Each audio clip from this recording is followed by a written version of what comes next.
Everyone, this is Manjunath. Second P C commerce subject ಯಾರ್ಯಾರು ತೊಗೊಂಡಿದ್ದೀರಾ ಅವರಿಗೆ ಉಪಯೋಗ ಆಗೋ ರೀತಿ ನಾನಿಲ್ಲಿ ವಿಡಿಯೋನ ಮಾಡ್ತಿದ್ದೀನಿ. ಎಸ್ಪೆಷಲಿ ಬಿಸ್ನೆಸ್ ಸ್ಟಡೀಸ್ ಸಬ್ಜೆಕ್ಟ್ ಸಂಬಂಧಪಟ್ಟ ಹಾಗೆ ಚಾಪ್ಟರ್ ವೈಸ್ ನೋಟ್ಸನ್ನು ನಾನು ನಿಮಗೆ ಕೊಡೋದಕ್ಕೆ ಈಗ ಇಷ್ಟಪಡ್ತಿದ್ದೀನಿ. ಆದ್ದರಿಂದ ಇಲ್ಲಿ ನಿಮಗೆ ಗೊತ್ತಿರೋ ಹಾಗೆ ಮೊದಲೇ ಚಾಪ್ಟರ್ ಬಿಸ್ನೆಸ್ ಸ್ಟಡೀಸಲ್ಲಿ nature and significance of management. So ಇದು ಈ ಚಾಪ್ಟರ್ಗೆ ಸಂಬಂಧಪಟ್ಟ ಹಾಗೆ ಕಂಪ್ಲೀಟ್ ನೋಟ್ಸನ್ನು ನಾನು ಇಲ್ಲಿ ನಿಮಗೆ ವಿಡಿಯೋ ಮುಖಾಂತರ ತೋರಿಸಲಿಕ್ಕೆ ಇಷ್ಟಪಡ್ತೀನಿ. ಅದ್ರ ಜೊತೆಯಲ್ಲಿ ಇಂಪಾರ್ಟೆಂಟ್ ಯಾವ್ಯಾವ ಕಾನ್ಸೆಪ್ಟ್ ನಿಮಗೆ ಎಕ್ಸಾಮ್ಗೆ ಬರುತ್ತೆ ಅನ್ನೋ ಕಾನ್ಸೆಪ್ಟನ್ನು ಸಹ ನಾನು ಇಲ್ಲಿ ನಿಮಗೆ ಎಕ್ಸ್ಪ್ಲೇನ್ ಮಾಡೋದಕ್ಕೆ ಇಷ್ಟಪಡ್ತಿದ್ದೀನಿ. ಮೊದಲನೇದಾಗಿ ಮೀನಿಂಗ್ ಆಫ್ ಮ್ಯಾನೇಜ್ಮೆಂಟ್ ಮೀನಿಂಗನ್ನು ನಿಮಗೆ 2 ಮಾರ್ಕ್ಸಲ್ಲಿ ಅಥವಾ 1 ಮಾರ್ಕ್ಸಲ್ಲಿ ಕೇಳ್ತಾರೆ, ಅಥವಾ ಡೆಫಿನೇಷನ್ಸ್ ಆಫ್ ಮ್ಯಾನೇಜ್ಮೆಂಟ್ ಇವೆರಡರಲ್ಲಿ ಯಾವುದಾದ್ರೂ ಒಂದು ಕ್ವಶನ್ಸ್ ಎಕ್ಸಾಮಲ್ಲಿ ಬರುವಂಥ ಚಾನ್ಸಸ್ಸು ಜಾಸ್ತಿ ಇರುತ್ತೆ. ಆದ್ದರಿಂದ ನೀವು ಎರಡೂ ಓದೋಕ್ಕಾಗಿಲ್ಲ ಅಂತಂದರೆ ನೀವು ಡೆಫಿನೇಷನ್ಸ್ ಆಫ್ ಮ್ಯಾನೇಜ್ಮೆಂಟನ್ನು ಓದ್ಕೊಳ್ಳಿ. In case what is management ಅಂತ ಕೇಳಿದ್ರೆ ಡೆಫಿನೇಷನ್ಸ್ ಹೆಸರನ್ನು ಬಿಟ್ಟು ಬರೀ ಮೀನಿಂಗನ್ನು ಮಾತ್ರ ಬರೀರಿ, ಅಥವಾ ಡೆಫಿನೇಷನ್ಸ್ ಕೇಳಿದ್ರೆ ಅಕಾರ್ಡಿಂಗ್ ಟು ಸೇರಿಸಿ ಅದೇ ಡೆಫಿನೇಷನ್ಸನ್ನು ಬರ್ಕೊಂಡು ಹೋಗಿ. ಮತ್ತು ಅದಾದ ನಂತರ ಪ್ರೋಸೆಸ್ ಮೀನಿಂಗ್ ಕೇಳ್ತಾರೆ. ಎಫೆಕ್ಟಿವ್ನೆಸ್ ವಾಟ್ ಈಸ್ ಎಫೆಕ್ಟಿವ್ನೆಸ್ ಅಂತ 2 ಮಾರ್ಕ್ಸಲ್ಲಿ ಅಥವಾ 1 ಮಾರ್ಕ್ಸಲ್ಲಿ ಕೇಳ್ತಾರೆ. ಎಫಿಷಿಯನ್ಸಿ ಮೀನಿಂಗ್ ಕೇಳ್ತಾರೆ 1 ಮಾರ್ಕ್ಸ್ ಅಥವಾ 2 ಮಾರ್ಕ್ಸಲ್ಲಿ. ಸೊ ಅದನ್ನು ನೋಡ್ಕೊಳ್ಳಿ, ಇಂಪಾರ್ಟೆಂಟ್ ಕಾನ್ಸೆಪ್ಟ್.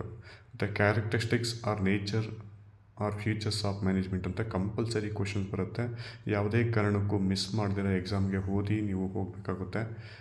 ಅದಾದ ನಂತರ ಸುಮಾರು ನೋಡಿ 7 ಪಾಯಿಂಟ್ ಇದೆ. 7 ಪಾಯಿಂಟನ್ನು ನೀವು ಕ್ಲಿಯರಾಗಿ ಓದಿ, ಕನ್ಕ್ಲೂಷನ್ ಸಹ ಇದರಲ್ಲಿ ಕೊಟ್ಟಿದ್ದೀನಿ, ಓದ್ಕೊಳ್ಳಿ. Objectives of management 1 marks 2 marks ಅಥವಾ 8 ಮಾರ್ಕ್ಸಲ್ಲಿ ನಿಮಗೆ ಕ್ವಶನ್ಸು ಬರುತ್ತೆ. ಅದು nature or characteristics of management ಅಷ್ಟೇ 4 ಮಾರ್ಕ್ಸು ಅಥವಾ 8 ಮಾರ್ಕ್ಸಲ್ಲಿ ಕಂಪಲ್ಸರಿ ಬರುತ್ತೆ. ಸೊ ಆಬ್ಜೆಕ್ಟಿವ್ಸ್ ಆಫ್ ಮ್ಯಾನೇಜ್ಮೆಂಟು ನಿಮಗೆ ಯೂಶಲಾಗಿ 1 ಮಾರ್ಕ್ಸಲ್ಲಿ ಅಥವಾ 2 ಮಾರ್ಕ್ಸಲ್ಲಿ ಅಥವಾ 4 ಮಾರ್ಕ್ಸಲ್ಲಿ 8 ಮಾರ್ಕ್ಸಲ್ಲಿ ಕ್ವಶನ್ಸ್ ಕೇಳ್ತಾರೆ. ಸೊ ಚೆನ್ನಾಗಿ ಓದ್ಕೊಂಡು ಹೋಗಿ. ಸೊ ಇದರಲ್ಲಿ ನಿಮಗೆ ಗೊತ್ತಿರೋ ಹಾಗೆ ಆರ್ಗನೈಸೇಷನಲ್ ಆಬ್ಜೆಕ್ಟಿವ್ಸು, ಸೋಷಲ್ ಆಬ್ಜೆಕ್ಟಿವ್ಸು, ಮತ್ತು ಆದ ನಂತರ ಪರ್ಸನಲ್ ಆಬ್ಜೆಕ್ಟಿವ್ಸು, ಈ 3 ಕಾನ್ಸೆಪ್ಟನ್ನು ಓದಿ ಕ್ಲಿಯರಾಗಿ ಅರ್ಥ ಮಾಡ್ಕೊಂಡು ಹೋಗಿ. ಸಿಂಪಲ್ ನೋಟ್ಸನ್ನು ನಿಮಗೆ ಪ್ರೊವೈಡ್ ಮಾಡಿದ್ದೀನಿ, ಅರ್ಥ ಮಾಡ್ಕೊಳ್ಳಿ. ಅದಾದ ನಂತರ ಇಂಪಾರ್ಟೆನ್ಸ್ ಆಫ್ ಮ್ಯಾನೇಜ್ಮೆಂಟು 4 ಮಾರ್ಕ್ಸಲ್ಲಿ ಬರುವಂಥ ಚಾನ್ಸಸ್ ಇರುತ್ತೆ, ಅಥವಾ 8 ಮಾರ್ಕ್ಸಲ್ಲಿ ಬರುತ್ತೆ. ಅದಾದ ನಂತರ ಫಂಕ್ಷನ್ಸ್ ಆಫ್ ಮ್ಯಾನೇಜ್ಮೆಂಟು ಕಂಪಲ್ಸರಿ ಬರುತ್ತೆ 4 ಮಾರ್ಕ್ಸಲ್ಲಿ. 4 ಮಾರ್ಕ್ಸಲ್ಲಿ ಬಂದಿಲ್ಲ ಅಂತಂದರೆ 1 ಮಾರ್ಕ್ಸಲ್ಲಿ ಅಥವಾ 2 ಮಾರ್ಕ್ಸಲ್ಲಿ ಕೇಳ್ತಾರೆ. ನೀವು ಓದ್ಕೊಂಡು ಹೋಗಿರಲೇಬೇಕು. ನಿಮ್ಗೆ ಗೊತ್ತಿರುತ್ತೆ already planning, organizing, staffing, directing, controlling. So ಎಲ್ಲ ಚಾಪ್ಟರ್ಗಳ ನೇಮನ್ನು ನೀವು ಗ್ಯಾಪ್ ಇಟ್ಕೊಂಡ್ಬಿಟ್ರೆ ನೀವು ಈಸಿಯಾಗಿ ಫಂಕ್ಷನ್ಸ್ ಆಫ್ ಮ್ಯಾನೇಜ್ಮೆಂಟನ್ನು ಬರೀಬೋದು. ಇಂಪಾರ್ಟೆಂಟ್ ಕ್ವಶನ್ಸು ಓದಿರ ಹೋಗಬಾರ್ದು. ಲೆವೆಲ್ಸ್ ಆಫ್ ಮ್ಯಾನೇಜ್ಮೆಂಟು 1 ಮಾರ್ಕ್ಸ್ ಅಥವಾ 8 ಮಾರ್ಕ್ಸಲ್ಲಿ ಕಂಪಲ್ಸರಿ ಬರುತ್ತೆ. Top level management, mid level management, operation level management compulsory question ಓದ್ಬಿಟ್ಟು ಹೋಗಿ. ಇಲ್ಲಿ ತುಂಬ ಈಸಿಯಾಗಿ ಕೊಟ್ಟಿದ್ದೀನಿ, ನೋಟ್ಸನ್ನು ನೋಡ್ಕೊಳ್ಳಿ. ಮತ್ತು management as an arts and science compulsory question ಈ ಸಲ ಬಂದೇ ಬರುತ್ತೆ 8 ಮಾರ್ಕ್ಸ್ಗೆ. ಫಿಕ್ಸ್ ಆಗಿ ನೋಡಿ, ಸಿಂಪಲಾಗಿ ಕೊಟ್ಟಿದ್ದೀನಿ. Management as an arts, existence of theoretical knowledge, personalise application, practice and creativity, goal oriented. Management as science, systemise body knowledge, principles based on experimentation, universal validity, cause and effect relationship. Conclusion ಸಹ ಕೊಟ್ಟಿದ್ದೀನಿ, ಚೆನ್ನಾಗಿ ಓದಿ. ಮತ್ತು management as a profession 1 marks 2 ಮಾರ್ಕ್ಸಲ್ಲಿ ಬರುತ್ತೆ, ಅಥವಾ 8 marks ಕೂಡ add ಮಾಡಿ ಕೊಡ್ಬೋದು.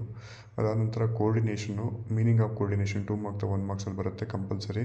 ಅದಾದ ನಂತರ characteristics or features of coordinations compulsory 8 marks ಅಥವಾ 2 ಮಾರ್ಕ್ಸಲ್ಲಿ ಕಂಪಲ್ಸರಿ ಬರುತ್ತೆ, ಓದ್ಕೊಂಡು ಹೋಗಿರಿ. ಇಂಪಾರ್ಟೆನ್ಸ್ ಆಫ್ ಕೋರ್ಡಿನೇಷನ್ಸು 2 ಮಾರ್ಕ್ಸ್ ಅಥವಾ 1 ಮಾರ್ಕ್ಸಲ್ಲಿ ಬರುತ್ತೆ. ಸೊ ಇಷ್ಟು 1ನೇ ಚಾಪ್ಟರ್ನ ಕಂಪ್ಲೀಟ್ ಇನ್ಫಾರ್ಮೇಷನ್ಸು. ಮಿನಿಮಮ್ ನಿಮಗೆ 2 ಕ್ವಶನ್ಸು 4 ಮಾರ್ಕ್ಸಲ್ಲಿ 1, 8 ಮಾರ್ಕ್ಸಲ್ಲಿ 1 ಬಂದೇ ಬರುತ್ತೆ. ಅದರಿಂದ ಚೆನ್ನಾಗಿ ಪ್ರಿಪೇರ್ ಆಗಿ ಎಕ್ಸಾಮ್ಗೆ ಹೋಗಬೇಕು. ಅದೇ ಓದಿರ ಅಂತೂ ಹೋಗಬೇಡಿ.